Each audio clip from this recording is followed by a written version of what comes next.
Hey everyone, welcome to the Art of Speed. It's your boy Jesse, coming to you from a little bit different location than normal.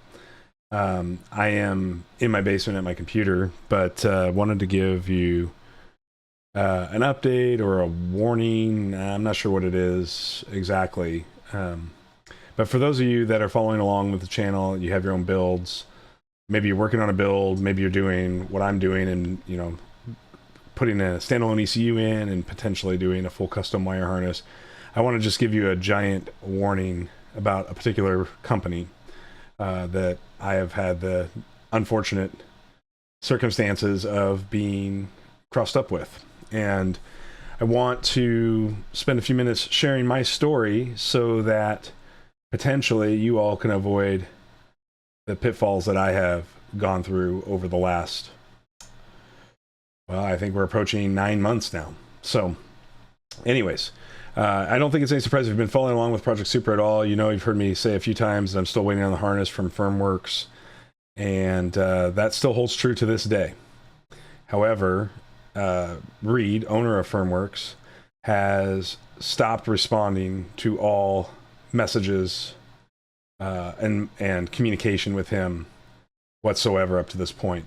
I have a whole Google Drive full of communications and text messages that I've had with Reed since starting this process back in November of 23. But I'm just going to share the story in a brief coverage right now. And then if you want to see the evidence, if you don't believe me and you need to see the evidence, it will be linked in the description of this video found below. So back in November of 23, I was talking to my tuner, John, and I said, I don't know who I should use for a harness manufacturer. And he had pointed me towards Firmworx wiring.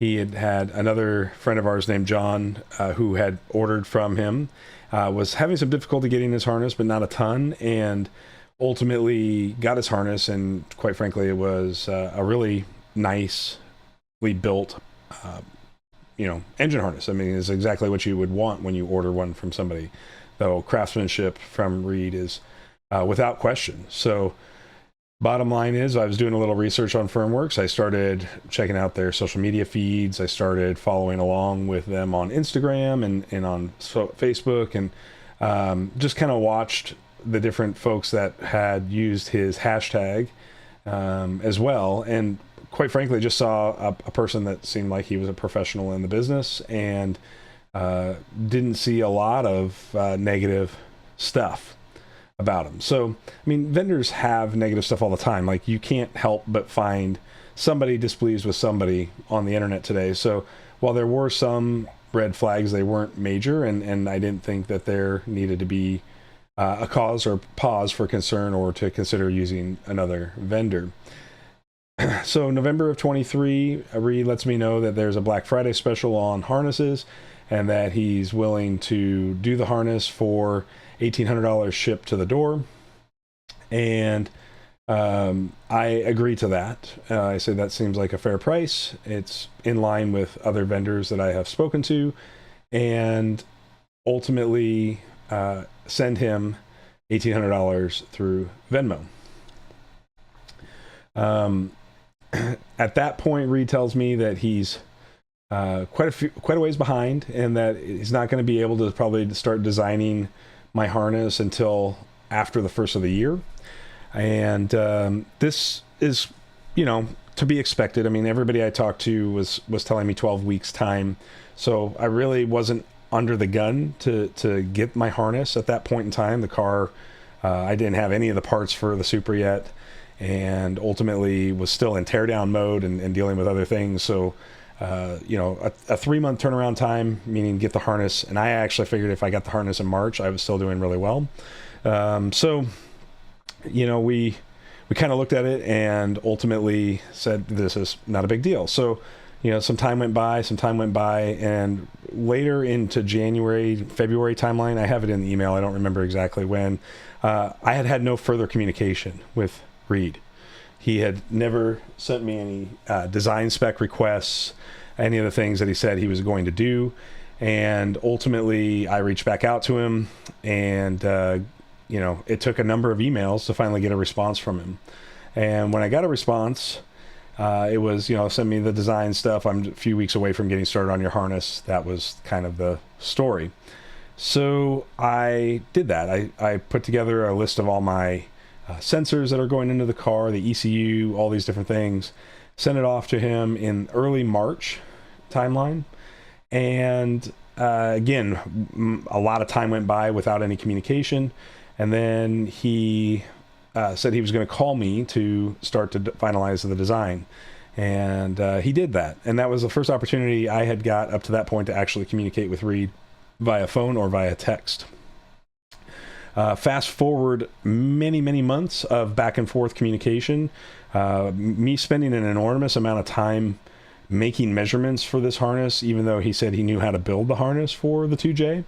And really to a point where I was almost doing most of the design work for him, taking measurements from this place to whatever sensor would go somewhere, sending him pictures of sensor locations, things like that. And then finally he goes, I need your OEM harness in order to be able to get some of my measurements. So can you please send me that? Which I proceeded to do. That was in March still as well.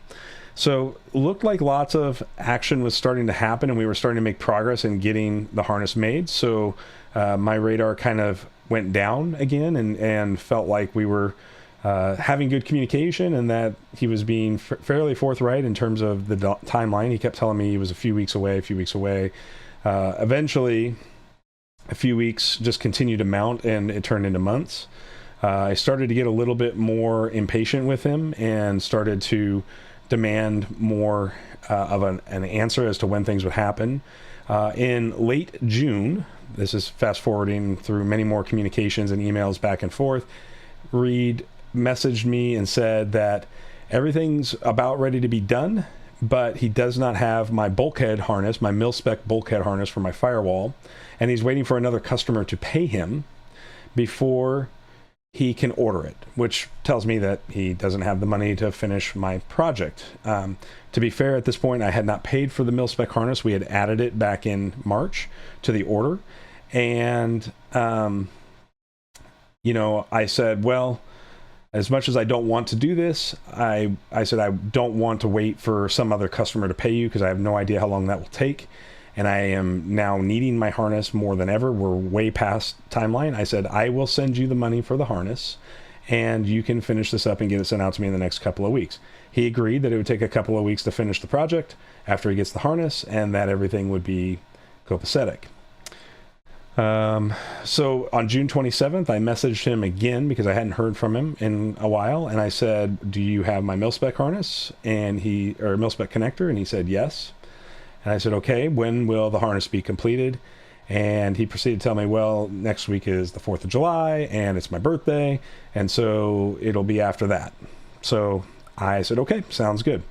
And I proceeded to let him go for about 11 or 12 days without any communication, just to see if I would hear from him. As of today, I sent an email last Friday and I said,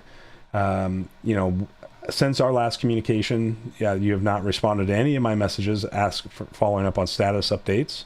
And you have up until today, Monday, July 15th, to either refund my money or send me a tracking with my harness shipping. Reed failed on both of those accounts to do either one of those things. And so now I am sending you all this video as a cautionary tale about Firmworx wiring. I would tell you all that there are better vendors that you can use to spend your money with to have harnesses made. Reed has no interest in completing my project. It's very clear at this point. He has no interest in refunding my money, which is also clear at this point. And ultimately, it's time for the world to know that this is not a person that anybody should do business with. So here I am on my small YouTube channel sharing this story, mainly for hopes that if somebody does a Google search or does a YouTube search for Firmworx, that they find this video, spend a few minutes watching it, and move on and find another vendor to do business with. It's for me, obviously, the principle of losing $2,100 ultimately, because that's what I paid after buying the mil-spec connector as well, is not something that I'm happy about. Is it going to keep food off my family's table? Of course not. I'd never be in a situation where I'd be modifying cars and be spending money that I couldn't afford to lose. And that's a cautionary tale for anybody building a project to, make sure you're taking care of the things you need to take care of first before you are spending money on project cars. But it doesn't change the fact that ultimately this individual has robbed me of $2,100. And I just want to make sure that other people who, maybe can't afford to be robbed or don't want to be robbed, which was most of us, know the outcome. So, Reed, if you're watching, I'm sorry, man, you had a chance, but I just want to tell you all, thank you for following along on the channel. I will be getting back to posting updates. I'm working on getting a harness made by another vendor right now. Fortunately, they seem much more proactive, and I am going to expedite it at an additional cost, but I'm going to do that because I need to get this car back together, and I want it back together before winter, and we're now sitting in the middle of July. And so I'm going to, pay the price for that now on top of everything else. Additionally, Reed has my OEM Supra harness, which is worth money. So not only is this man going to potentially have my cash, he's also got an opportunity to sell my OE harness for a profit if he hasn't already done it, which I don't know. So, yeah, I hope you all learn from this, learn from my folly, and just know that I'm still going to try to figure out if I can recoup my money in some way from him. And yeah, I appreciate everybody who is here and following along with the build, and obviously this is just part of that process, and so I think it's important to document all parts of it, not just the good stuff but the bad stuff that goes with it too. So thanks so much, everybody. This is The Art of Speed. I'm Jesse. If you want to follow the project and stay up to date with it, hit that subscribe button, smash the like button, it all helps. And we'll be back with a more positive update soon on progress on the Supra. Thanks so much. Take care.